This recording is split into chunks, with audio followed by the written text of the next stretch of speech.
Yo, what is happening, guys, and welcome back to the Let's Talk Fighting channel.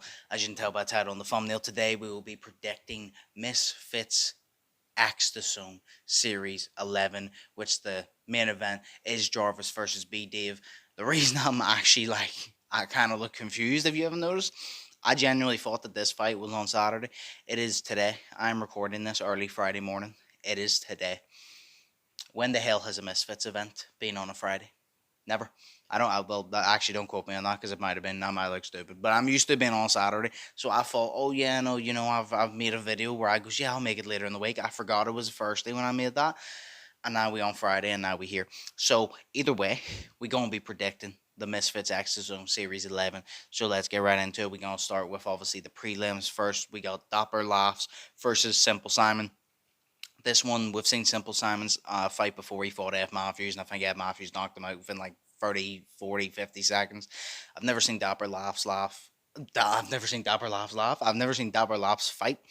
But my prediction for this one, to just keep it short and sweet, I think Dapper's probably going to TKO Simple Simon, just for the simple fact of, although I haven't seen Dapper fight, he looks younger.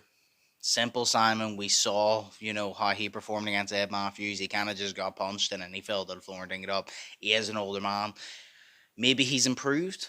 It would be nice to get a good fight, but I just don't see it because, like I said, Simple Simon's just so much older, and I just don't think boxing's for everybody, and I just don't think boxing's for him. So I got Dapper by TKO, but who knows? Simple Simon might come out and put on a boxing clinic and slap that man about and TKO him, or even knock him out, get knockout of the night. Who fucking knows? You never know in Misfits boxing. But for now, I got Dapper by TKO.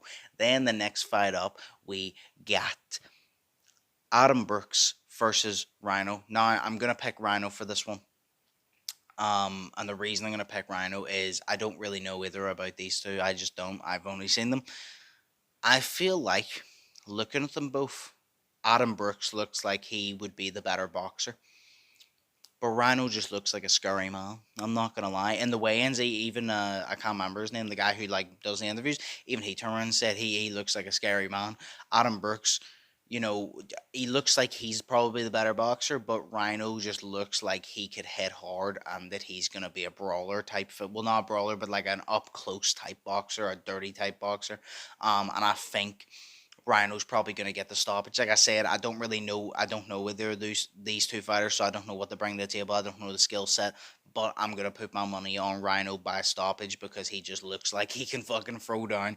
So I got Rhino stoppage. That is my call. Then we move on to the next fight on the actual main card. We got Uncle Pizza versus Yuddy Gang. Now, they fought once before, and I think Uncle Pizza got the win. I believe Uncle Pizza got the win. I can't remember the fight too much. I know it was a controversial one. I think it was a controversial one. I feel like a lot of people thought the Juddy Gang won. Who did I got on this? I remember it was a good fight last time. I do remember that. I don't really remember the fight, but I do remember it was a good fight last time. Um, my money, I'm gonna put it on Yuddy Gang winning by decision. The reason I'm gonna put it on Yuddy Gang is I cannot still get over the tag team match with Wild Sharks, Dean the Great versus Yuri Gang, basically, because your other man basically he dislocated his shoulder and it was basically a 2v1 the whole time, and Yuri Gang stood toe to toe with Waleed and with Dean, who were the two top we held in that division. We held them at the two top, far above everybody, and he stood toe to toe with them. In a different scenario, Dane Wally kind of just came out throwing, and Dane just kind of stood there and went toe to toe. If they fought differently, would he have been able to stay in there with him? I don't know.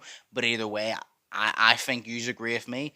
I agree with a lot of people who have said it. We want Yuddy Gang back. We want to see Yuddy Gang back in the fucking ring because that man, when he went toe to toe with the both of them and he basically 2v1 them, I basically said, Waleed and Dane clearly won that fight, yes, but the fact that Yuddy Gang basically 2v1 them, that motherfucker deserves a win on his record or a cash prize or something like that. He deserves something, so I'm happy to see him back. Like I said, I'm pretty sure the last fight was a pretty good fight, but I'm going to pick Yuddy Gang just for the simple fact that he really impressed me in that tag team match, and I think he's going to come in probably because of the controversial loss last time and really want to knock out Uncle Pizza, but I don't think he's going to do it easy, and I don't think he's going to steamroll him. I think it's going to be a nice competitive fight, but I got Yuddy Gang probably winning.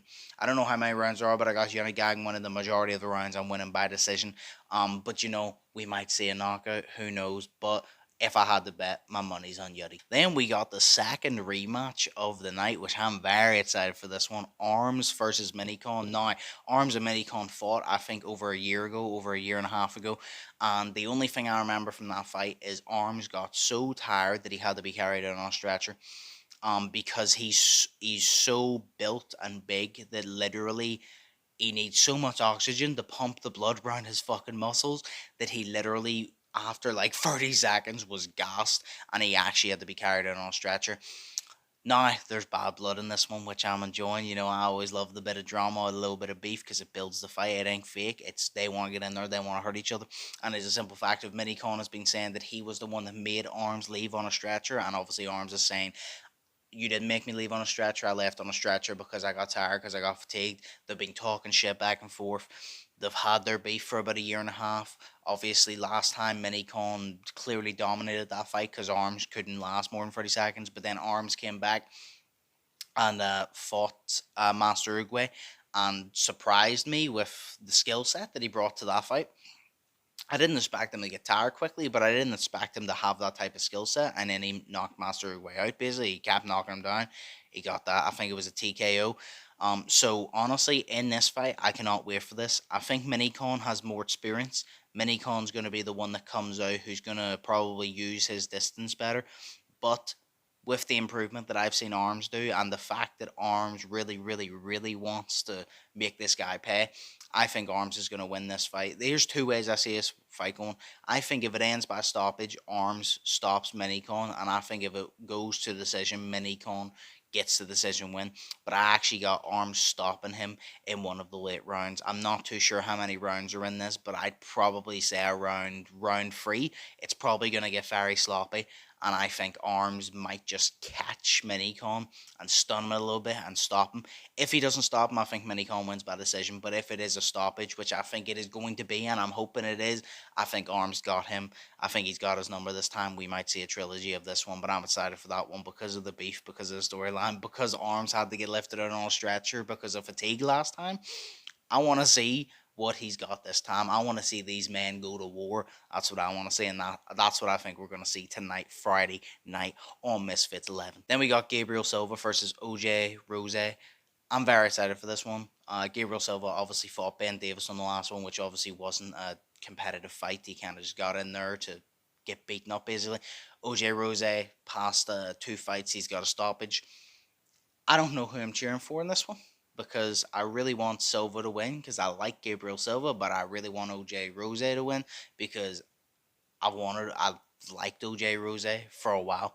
So, I want these two to get in there. I think it's going to be a good fight. I do. I think it is going to be a good fight. But I think Gabriel Silva is going to take this one. And this is why. Gabriel Silva even said in the press conference he's going to wait till OJ Rose messes up and he's going to catch him. And he said one thing that was very true. He said Rose likes to come in with his chin up. And I never heard something so right about OJ Rose.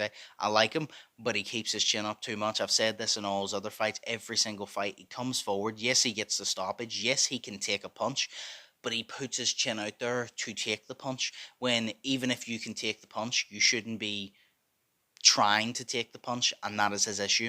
And Gabriel Silva seems very slick. Now, maybe he's not because he has only fought really Ben Davis that I've seen, and obviously Ben Davis didn't pose a threat to him. But I think Gabriel Silva is going to be that counter puncher. I think OJ Rose is going to be the one to come forward. Silva's going to be the one to stay in the back for a jab counter, and I just think OJ Rose is probably going to come in with his chin up. Silva's going to catch him at some point. I don't know if he'll stop him, but I think he'll hurt him at points.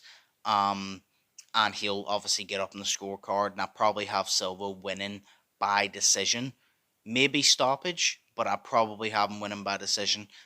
Just because Rose's chin is always out, and I think Silva has the timing, the speed, and the accuracy to catch him And even if he doesn't knock him out, I think he's going to stun him, and the judges are going to say that's going to get him up in the scorecards, and he might even score a knockdown. So I got Silva in this one. Then we move on to the co-main event, which I'm very excited for this one. We got Jolie Polka versus Alina Vampire. I am very excited for this one. Obviously, Julie Polka coming from Kingpin after beating Elle Brooke. She was supposed to fight in the finals against Barbie, which I still want to. I still really, really, really want to see. So hopefully, Misfits and Moms Taylor can get Barbie over there, and hopefully they give us that finish. Honestly, I'm more excited to see that finish than I am to see King Kenny versus Gibb. I really want to see that fight, bro. So Julie Polka, Vampire's 2-0, I believe. I have watched her fight before. Obviously, Julie's 2-0 because she fought on Kingpin. Who do I think is going to win this fight? I think it's going to be a tough one. I think this is a very tough one to call because I want Julie Polka to win. I think Julie Polka brings a lot to the table in the terms of she brings toughness to the table. She can box, but she can brawl. She has this grit, this dog in her that she can box you, but she can also just get in your face, take punches and give punches and keep coming forward as she proved with Elbrook. She's got that. Vampire has that toughness as well. But Vampire, I think, is that slight bit taller. She has that bit more experience because she's been going that bit longer. And I think it is going to be a hard fight. I think it's going to be a very tough fight. But I've seen more of Julie than I have of Vampire. So although Alina might be more experienced, Alina might be a really good boxer. I haven't watched her in that long. Like I said, I think I've watched one fight from her, and I know she won. Just from what I've seen from Julie Polka, I think Julie Polka takes this fight because, like I said, I think she's just going to come in. I think it's going to be a complete brawl, a complete scrap for the entire thing. I don't think there's going to be much boxing. I think it's going to be more of just a scrap, and I'm here for that. I don't know if I see stoppage or decision. I would confidently say that it would go to decision if they both get in and they both decide to actually box. But if they both get in and try to brawl, I think it will either be a very close decision or someone's getting knocked out. But I would probably say Julie Polka by decision would be my main guess, my main prediction for this fight. Then we'll move on to the main event. We got Jarvis versus BDave. I'm going to keep this short, sweet, basically. I love Jarvis. I love BDave. BDave is literally one of my favorite fucking people to entertain the fight and to get in the ring. He just goes G, just fucking brawls, and I love that shit.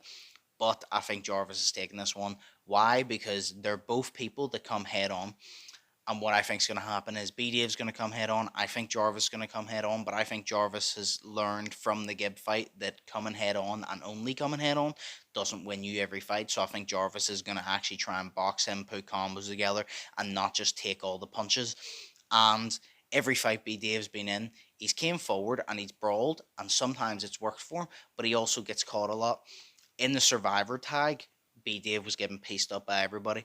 In the most recent tag team, he came out and he dropped Alex Wasabi, I think, like a touchdown, a knockdown. But I don't think it was counted. But he came out, but he was getting caught a lot, and then he had to tag out. That's the problem with B Dave. He does brawl you, but he also puts himself in a position to get caught constantly. And I just think that Jarvis is going to cover up and B Dave isn't. And I got Jarvis winning this one. I think Jarvis will probably stop him in about round late second, early third. Because I think B Dave's just going to come in and brawl. But either way, honestly, I'm happy enough with whoever wins because I love both of them. I think they're both sick, but I think Jarvis takes this one. And to be honest, it probably makes the most sense for Jarvis to win because if Jarvis wins, well, then he has so many fights lined up. If B Dave loses, he can always go back to tag team boxing with Pineda, which is honestly a great concept. If Jarvis loses, what happens? Because they're trying to bring him over to build him up because he wants a Saul Poppy fight, because he wants a King Kenny fight, but he needs to build him up. So if he loses to B Dave, what happens then? Who does he fight next? You know what I mean? So, but I think Jarvis takes this one. I think Jarvis stops him late second, early third because B Dave just comes forward. He doesn't cover up and he does get pieced up at times. And I think Jarvis learned from